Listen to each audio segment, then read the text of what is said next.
पारंपरिक रूप से यह माना जाता था कि पक्षी सीधे हवा में छलांग लगा लेते हैं, लेकिन आर्कियोप्टेरिक्स ने शक्तिशाली छलांगों से उड़ान भरी थी। आज के इस वीडियो में मैं आपको बताऊंगा कि पक्षियों ने उड़ना कैसे सीखा। आर्कियोरेप आर्कियोप्टेरिक्स क्या है, इसके बारे में भी मैं आपको बताऊंगा। तो चलिए शुरू करते हैं। यदि मैं आपको पूछूं कि दुनिया का सबसे पहला पक्षी कौन था, तो उसका नाम है आर्कियोप्टेरिस। इसके हमें जीवाश्म भी मिल चुके हैं। पहले तो मैं इसके जीवाश्म दिखाऊंगा, बाद में मैं आपको बताऊंगा कि इसने उड़ना कैसे सीखा। तो चलिए देखते हैं। यहाँ पे देखिए, यह है इस पक्षी का जीवाश्म। यहाँ पे लिखा हुआ है आर्कियोप्टेरिस।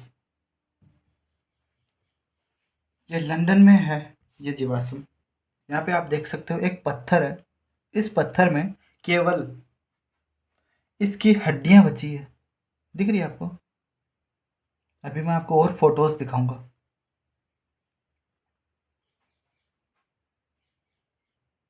कर्सोरियल हाइपोथेसिस के अनुसार उड़ने की शुरुआत दौड़ने से हुई थी।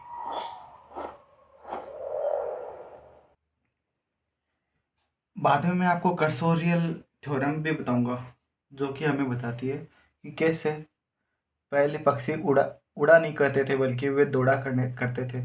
थोड़े थोड़े जंप लगाया करते थे, और बाद में जंप लगाने के बाद उन्होंने उड़ना शुरू किया।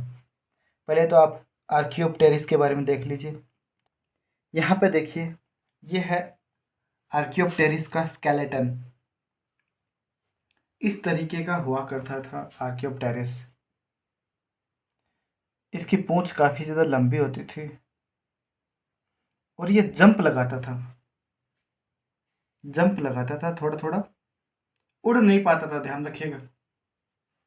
ये ट्राई करता था थोड़ा थोड़ा जंप लगाने का। ठीक है, आगे चले। डायनासोर के बीच की कड़ी था। इसमें पंख थे जिनसे ये उड़ तो नहीं पाता था, लेकिन ग्लाइड कर सकता था। इसके मुंह में छोटे छोटे दांत थे और इसकी पूंछ बहुत लंबी थी। ध्यान रखिएगा, ये और डायनासोर पक्षी और डायनासोर के बीच की कड़ी था ये। डायनासोर के बीच की कड़ी था। इसमें पंख थे जिनसे ये उड़ तो नहीं पाता था, लेकिन ग्लाइड कर सकता था। इसके मुंह में छोटे छोटे दांत थे और इसकी पूंछ बहुत लंबी थी।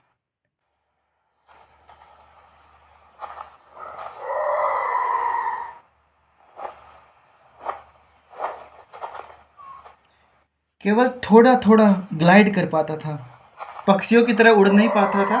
थोड़ा सा जंप लगा लेता था केवल। देखिए, थोड़ा सा जंप लगा लिया इसने।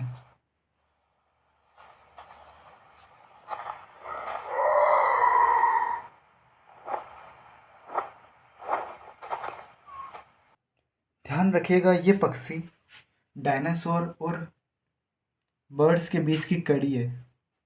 ये पक्षियों की तरह पूरी तरह उड़ नहीं पाता था, केवल जंप लगा सकता था। ये देखिए, restoration of Archaeopteryx chasing a juvenile. इसको ये पीछा कर रहा है। यहाँ पे देखिए,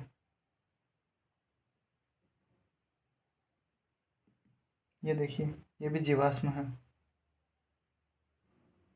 इसमें केवल इसकी हड्डियाँ और इसकी बॉडी का स्ट्रक्चर बचा है। यहाँ पे देखिए, और दिखाता हूँ मैं आपको। इसका फीदर है, ये देखिए।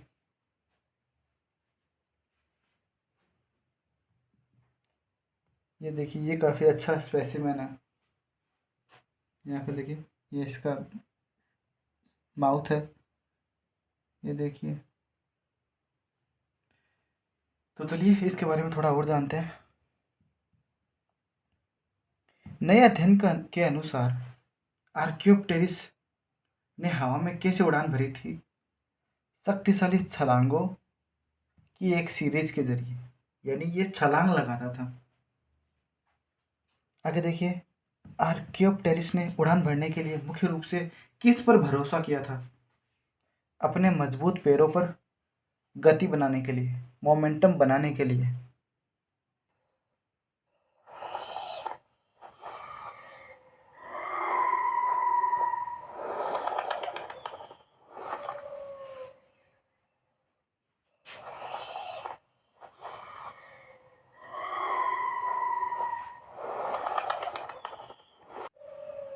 लगभग 50 मिलियन वर्ष पहले जुरासिक काल में आर्कियोप्टेरिक्स ने शक्तिशाली छलांगों की शुरुआत की।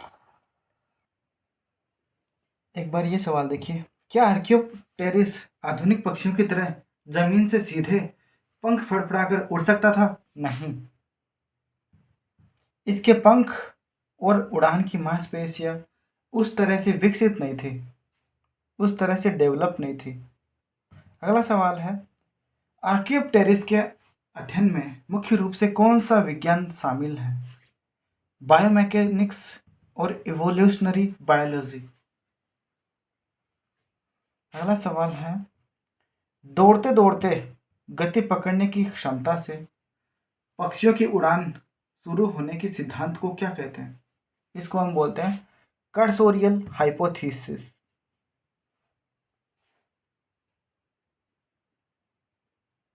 कर्सोरियल हाइपोथेसिस के अनुसार उड़ने की शुरुआत दौड़ने से हुई थी।